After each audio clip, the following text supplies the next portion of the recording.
Hello. Today I want to talk about the many reasons to develop the meditation practice that transcends. There are many different modalities to practice meditation out there in the world. Most of them are going to bring you stress relief. Now, stress relief is actually more powerful than it might sound on the surface value.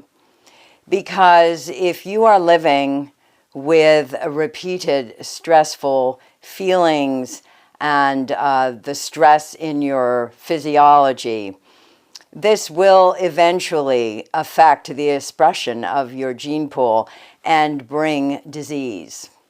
So it is very important to get some kind of stress relief. And of course, meditation is a very powerful form of stress relief, even if you're practicing, say, mindfulness.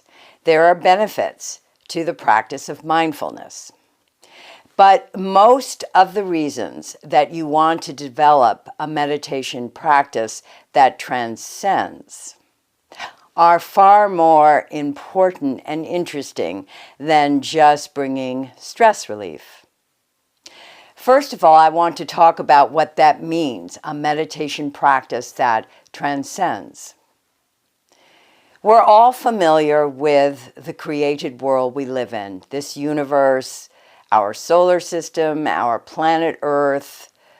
We're all familiar with this part of the relative field of creation.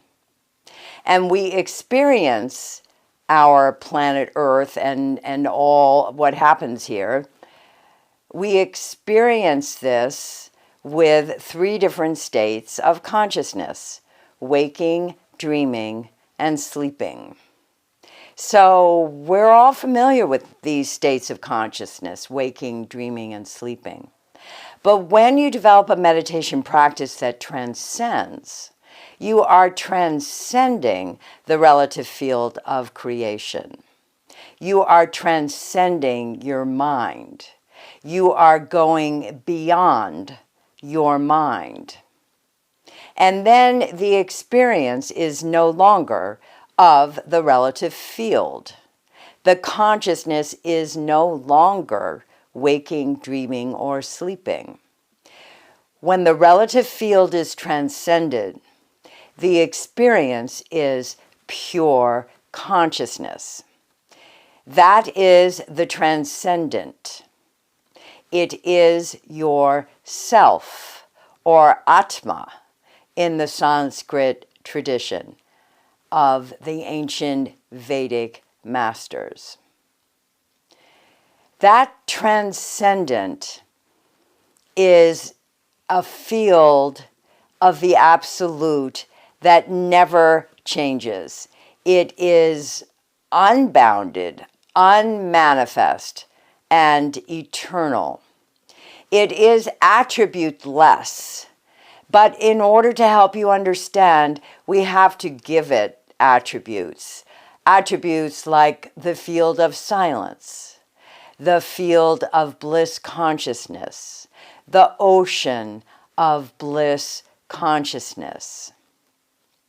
These attributes we give it in order to talk about it give you a feeling for what pure consciousness is. And that transcendent, pure consciousness is your self. So now we can talk about the reasons to develop your meditation practice that transcends, now that you understand a little better what that even means. When you have a meditation practice and you are continually and regularly practicing and transcending, this brings wonderful things to your life when you return to the experience of the relative field. There is more harmony and peacefulness in your life, greater calmness, but also more dynamism, more intelligence, more creativity. These qualities are enhanced by the regular experience of the transcendent in your meditation practice. And they bring wonderful things to the surface value level of your life here, making it more interesting and making it of a greater quality that you will appreciate. So there's that element that's very important of the practice of the meditation that transcends, but there are more elements that are even more interesting. When you transcend the relative field, you experience yourself.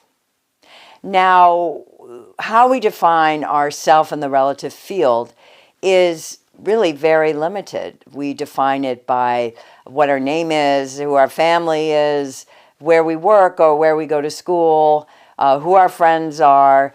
This surface definition of yourself is quite limited. But when you transcend the relative field and experience yourself with a capital S, yourself that is the transcendent, that is divine being, your small self begins that process of transforming into the big self, the transcendent, divine being. So that big self is developed in terms of your experience here in the relative field.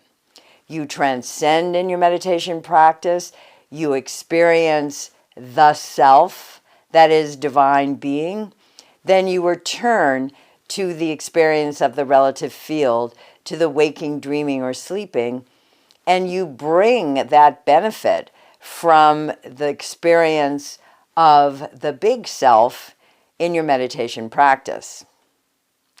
This is evolution. And eventually, with repeated and regular transcending in your meditation practice, you are so transformed, your mind and your physiology, that they rise to the very status of the self, of divine being. Now, your experience in the relative field is holding two states of consciousness simultaneously. Consciousness of self that you used to hold when you transcended the relative field, alongside consciousness of the relative field, waking, dreaming, or sleeping. Now the consciousness of self is always present. The consciousness of self is beside the consciousness of the relative field. This is the first stage of enlightenment. You are established in yourself, and no relative experience can shake that establishment. These are the really profound reasons why you want to develop your meditation practice that transcends. Yes, you get all the surface value benefits of stress relief, of expanding the potential of your mind with more intelligence and creativity and dynamism, more, at the same time, more calmness and peacefulness and harmony. But most importantly, you are experiencing yourself. That is pure consciousness, that is divine being. And when you gain that first stage of enlightenment, as you will, eventually in time, with repeated and regular transcending, then you live divine being here in the world. You live universal God in your relative life here in the world. These are the most important reasons for developing the meditation practice that transcends. Expanding your small self to your great self, and then gaining the benefits of that here in the world as you live your life. Thank you, beloved Guru. All glory be to thee.